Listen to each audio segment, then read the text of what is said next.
Okay guys, getting close to the top of Brown.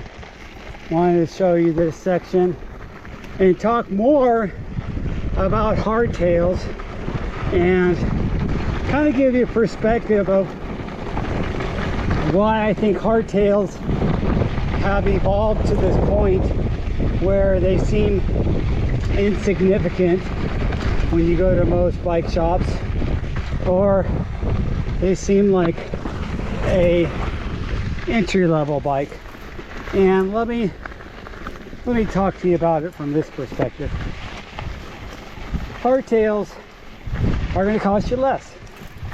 The price of a hardtail, unless you get titanium or a high-end brand carbon frame, it's going to cost you less, because aluminum hardtails are really inexpensive, and there's nothing wrong with them. I like steel better, but with the bigger tires, aluminum is still pretty nice. Matter of fact, I would take an aluminum 275 or 275 plus hardtail over a carbon fiber 29er with skinny race tires any day.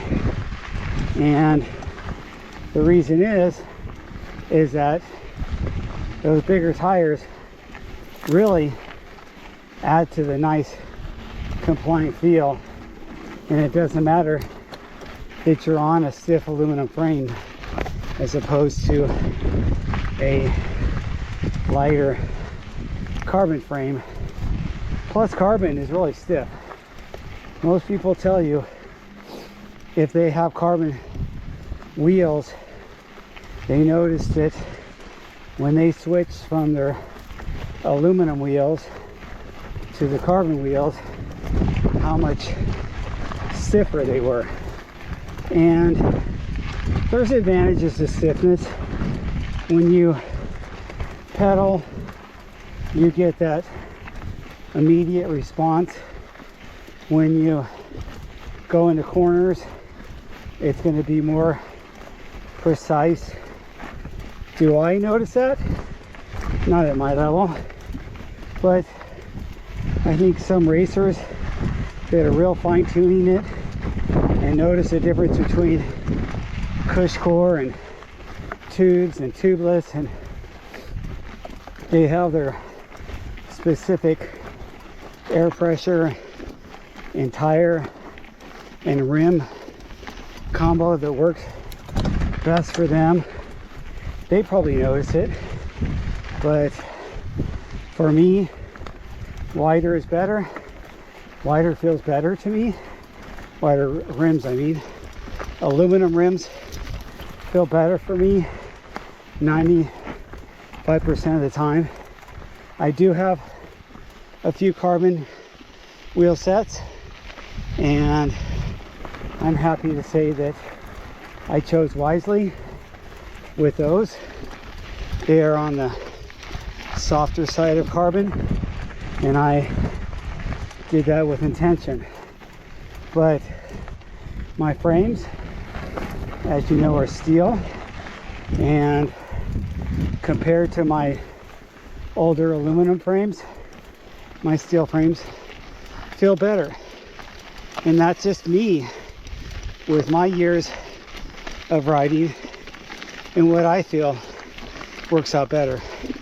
I've never owned a carbon fiber hardtail, and if I was going to get a carbon fiber bike, it probably wouldn't be a hardtail.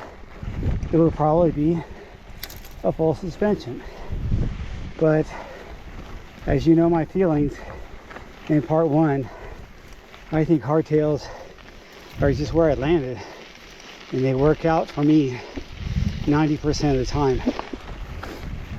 So back to the feel of a hardtail on your climb and on your technical descent.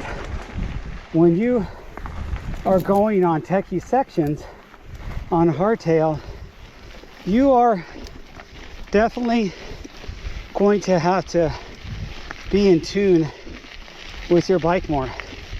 You're going to have to know how it reacts with the rollover, the lodging and dislodging of your rear wheel on square edges. So momentum is your friend. If you're going real slow on a real techie section, it's a little tougher on hardtail. It doesn't have that suspension engage as you hit that square edge. So you need to be cognizant of that and know your rig. I've gotten to know mine. I like the newer frame styles with a more forward, high reach design. But I learned on some traditional type frames that were not so much the forward design. The reach wasn't as long as it is today. The stack height wasn't as high. So you adapted. And I think that's another thing I think about when, because I ponder getting a full suspension. I ponder, if I got a full suspension, would that head tube angle, seat tube angle, with that stack height, with that reach, be okay with me? Because I feel like I'm kind of in between a small and a medium. So my small frame, I've got this 50mm stem. If I was going to get a medium, I would do a 35 or a 40, but I'm in between. And being in between till I go a little more size specific, and I'm looking at a hardtail that's a little more size specific right now, but until I do that, make that leap, then I'm in between. So when you're in between, you also have to get used to that and know your bike. So let me show you where I'm at. This is the top of Brown Mountain, Ken Burton trailhead. I'm not going to go down Ken Burton today. Probably run out of daylight if I did. I did not bring lights, so I'm going to put my other gloves on. I switch gloves at the top just so I'll have dry gloves, and I'm going to go down El Prieto in just a minute. So there she is. And some of the things I've considered changing, and I've talked to you guys about this in the past, and I appreciate your comments, is changing the cranks and going with a 170 or 165. And I hesitate, but I wanted to talk to you about that because, this ties in with hardtails. I remember when hardtails were all going 29, except they would do the small and the mediums, or the small and extra small, they would keep them at 275. Now 275 is irrelevant, and I think it's a great tire size. I don't know why they are doing away with them, and they are. And it's like, it's crazy that they just keep marketing that now 275 is obsolete unless it's just the back and you mullet it. I don't think so. I think a 275 low to the ground, front and back, lowering your bottom bracket a little bit lower, making it a little more flickable. I think 275 is great, and I don't believe the marketing bullshit that's put out there. But when they did that and said, okay, we're making all hardtails 29 except for the smaller sizes, they never made the crank smaller. They still spec'd it with 170 or 175. They weren't going 165, and I don't even think they make 160s. So they try to kind of marginalize it, thinking if we just make smaller wheels for small people, but they left out the rest of the bike, completely the rest of the bike. And that's my point, that these marketing gurus with the bike manufacturers are just trying to get you to buy shit and upgrade all the time. And it's probably the reason why you won't see me with a big branded bike anymore. I won't ever buy a Trek or a Specialized, or even though they're really nice bikes, I'm opposing them.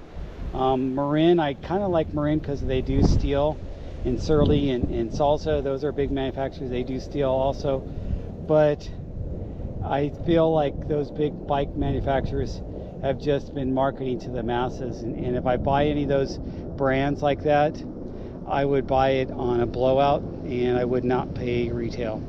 And that's just how I feel. So tell me what you think. If you were going to buy a new bike, would you decide between a hardtail or a cross-country type full suspension, because you feel, hey, that's going to give me that little bit of edge. I'm not going to be going down double black diamonds, so cross-country should give me a nice feel. And it's lighter than this bike. I just lifted up my friend's cross-country Yeti, that's the SB, the racy one, and that thing is light as shit. Okay, I'll talk to you guys later.